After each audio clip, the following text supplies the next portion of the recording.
네, 안녕하세요. 코빗의 피터입니다. 주말 사이에 좀 재밌는 뉴스가 몇 가지 있어서 여러분들께 공유드리고자 아직도 제가 지금 휴가인데 또 이렇게 영상을 찍게 됐습니다. 일단 주말 사이에 비트코인 가격이 신고점을 다시 경신을 했고요. 일요일 날 아침 한 1시, 새벽 1시 반 정도 시간에 24,122불을 찍고 지금은 조금 조정받아서 23,500불 정도로 좀 떨어진 상황인데 일단 신고점을 또 경신을 했습니다. 자, 다음에 말씀드릴 두 가지가 이제 오늘의 주요 포인트인데 첫 번째로는 이제 핀센에 관한 얘기예요. 이제 핀센은 Financial Crimes Enforcement Network의 약자인데 미국 재무부 산하에 있고 한국말로 번역을 하자면 금융범죄 단속국 정도로 될 것 같아요. 한 2, 3주 전부터 조금 화두가 되기 시작했는데 그 이유가 이제 코인베이스의 브라이언 암스트롱이 스티브 뮤니슨 재무부 장관이 자가수탁 지갑에 관한 규제를 생각하고 있다는 내용을 트위터로 보내기 시작하면서 이게 많이 이제 논란거리가 되기 시작했습니다. 주말 사이에 나온 뉴스는 이제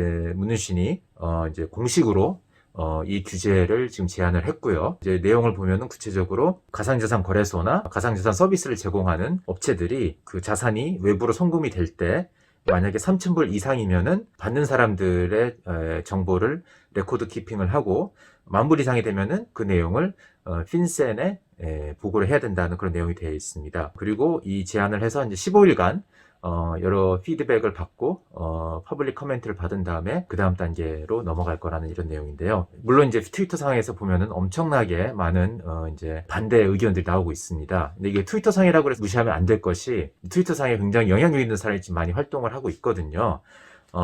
이제 그 중에 한 분이 이제 제러미 알레어라는 분인데 이분은 이제 서클의 파운더 이신 분이죠.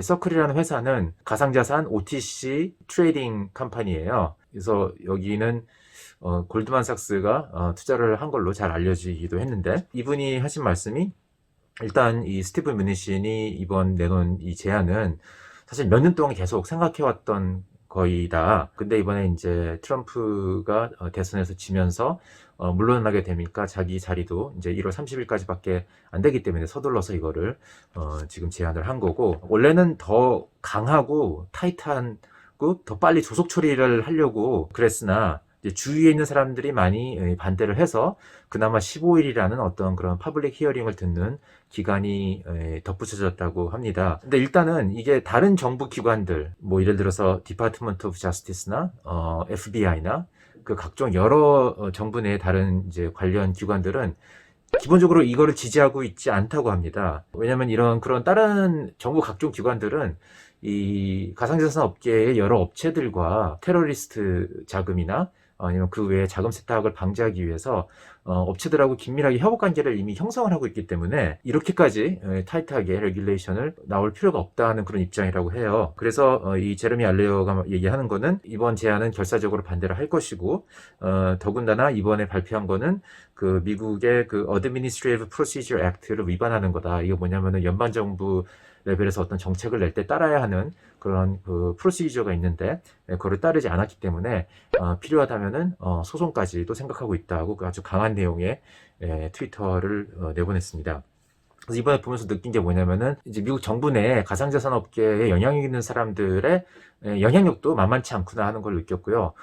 그 한 가지 좋은 예가 여러분들 그 한참 그 미국 대선이 치러질 때 이 바이든 캠페인 쪽에 두 번째로 큰 도네이션을 한 사람이 샘 뱅크 프리드맨이라고 뉴스가 보도된 적이 있어요. 이 사람이 누구냐면은 FTX라는 가상자산 파생상품 거래소를 운영하는 분이죠. 그래서 뭐 이런 걸 보더라도 조금씩 이렇게 영향력 있는 사람들이 이 업계에서 나오면서 정부의 규제라는 것도 그렇게 간단한 것만은 아니겠구나 하는 그런 생각을 했습니다. 이런 뉴스를 중요시해야 되는 이유는 이제 한국의 정부도 이제 규제를 생각할 때 사실 국제여론을 생각하지 않을 수 없기 때문에 이제 미국에서 벌어지는 일들 이런 것들을 굉장히 예의주시할 필요가 있지 않나 이렇게 생각이 됩니다. 두 번째 말씀드릴 거는 일론 머스크에 관한 얘기예요. 근데 또 주말 사이에 일론 머스크가 비트코인에 관한 트위터를 몇 개 날렸는데 이제 그 중에 하나가 트윗을 날리다 보니까 이제 마이클 세일러가 그거에 대해서 답을 한 게 있어요. 이 테슬라 쉐어홀더를 위해서 니네가 지금 갖고 있는 1,000억 불 정도 되는 현금이 있는데 이거를 비트코인에 넣는 게 어떻겠냐 하고 제안을 했습니다. 그랬더니 이제 이거에 대해서 반응을 한 거예요. 일론 머스크가.